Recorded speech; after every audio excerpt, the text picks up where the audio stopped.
number of years ago, I was called up by the organization that does the Lag Baomer parade, and they asked me, could you please speak? We're going to have a Lag Baomer parade in the yard of Montauk Junior High School, and we're going to have a few thousand kinderlich over there. Would it be okay if you give them a Dvar Torah and speak about Lag Baomer? Shabbos, before Lag Baomer, a group of people came over to me. They came from the street, and they came into the shul by Musa. They called me to the door, and they asked me, we see that you consented, they hung up posters that you're going to be speaking for this Lag Baomer parade, and we suggest that you don't take this job and don't speak. I said, listen, I davened over here in Emunas Yisrael. The Mashgiach, Rav Wolfson, soll sein gesund und stark. We're at the end of Musaf right now. Why don't you wait till the end?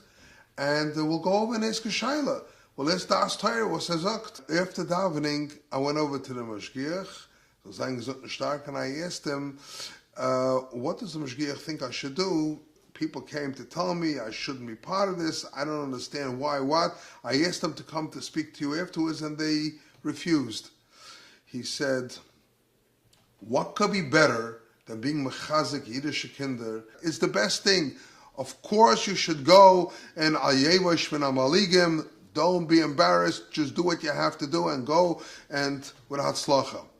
Well, sure enough, Lag Baomer, the Rabbeinu Shalom brought out Hoitzi Chama min Artika. It was a beautiful, gorgeous day, stunning blue sky, and the whole Montauk High School yard was filled with chairs, and there wasn't an empty seat. Kanai Nahara, thousands of kids gathered. It was a Kiddush Kavod Shemayim that I haven't seen in a long time, and Mamash brought me to tears. A few people stopped me, and they told me that you're mixing into wrong parties. I said, I don't know if I'm wrong parties. I know one thing. I'm a member of Klal Yisrael, and that's the way I wanted to be. Vizehu.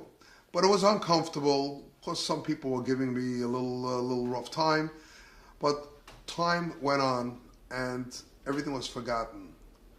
It came to the point, Baruch Hashem, I married a few children, and now I had a daughter that was ready for marriage. Shidduchim were coming in, a wonderful girl, and it came one point in Chodesh Elul that I had like a list of 20 wonderful bachrim to choose from. And I was sure, okay, here it goes, there's no problem here. Can I nahara a girl with so many shidduchim? I just have to be selective which one. But to my disappointment, in a few days, everything dissipated, and I was left with nothing. Now I had no shidduchim at all, and this is the crucial time. This is Bein Hazmanim, this is before Sukkot, when the bachram are here from Eretz Yisrael.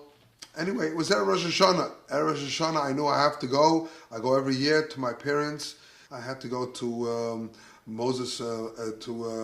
Beth Moses cemetery. And I went. My son wanted to come along with me. It was after Slichas. We fasted half a day on Rosh Hashanah. And my son tells me, he says, Tati, if we're passing by on the belt, don't you pass by the ohel of the Lubavitcher Rebbe? So I said, you know what? It's there at Rosh Hashanah. Why not? We just came from the Baba. Let's go. I came in. I wrote a kvittel, and I just was mechavim. I said, Rabbeinu Shalom, in the schus that I followed, and I did what I was supposed to do, l'chvoid Rav Shimon Yochai, and I know this was the rotzen of the Lubavitcher Rebbe. I ask Rabbeinu Shalom, please, b'schusoi, I should be helped that my daughter should find the shidduch b'karev u'b'kalas. And I took the kittel, I ripped it up, and I had in mind, and I said also, the Rebbe weist, as ich hab gehabt redifes for them, that I was nirde for this by some people, and I'm a very neutral person. I don't like to get involved in anything, but I did it anyway because I know that this is the right thing, and I hope this chus will be meritful that my daughter can have a shidduch b'karev and b'kalas. A few hours later, about 4 o'clock in the afternoon, I got a phone call. Who's on the phone? Rabosha. Rabosha, I got your phone call before. I didn't call you because I'm going to come back tonight. I'm going to see you later on by Mincha. So I'll see you then. I'll speak to you. I figured, what's the problem? He said, no, I got to speak to you right now. I said, what's the emergency? He says, I'm not going to say it's an emergency, but I want to read you a shidduch for your daughter. So I said, that's what you have to call me? Erev Rosh Hashanah, you have nothing else but that? And he tells me, I feel there's something pressing me that I got to get this off my chest now before I see you. And I'm asking you, you know the people. The father of the boy's name is Shmuel Horowitz, and the Bacher, his name is Yitzchak Meir. And I said, you know what, I'll think about it. He said, yeah, but get back to me. Ma'asa Kodesh Baruch Hu, Seres Yemei Tshuva, and I was invited to a bris, and Shmuel Horowitz, the father of this boy, was also invited to the same bris. And we sat down next to each other. And he smiles to me, and I say, I understand why you're smiling. They read us a shidduch Erev Rosh Hashanah, and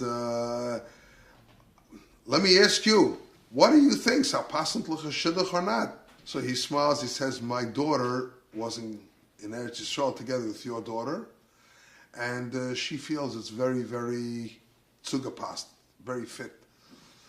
So I said, you know what? If that's the case, let's go on with it. I met him, they met here. On the first day, Chol Hamoed, Sukkos, we had the Vart, the L'chaim. My daughter became a Kala. And I told the Mishgiach, Rav Osson, what happened. So he said, the Rebbe bleibt nicht schuldig. You did for something that the Rebbe always wanted to have, the baomer parade, to be Makar of Yidden. You did.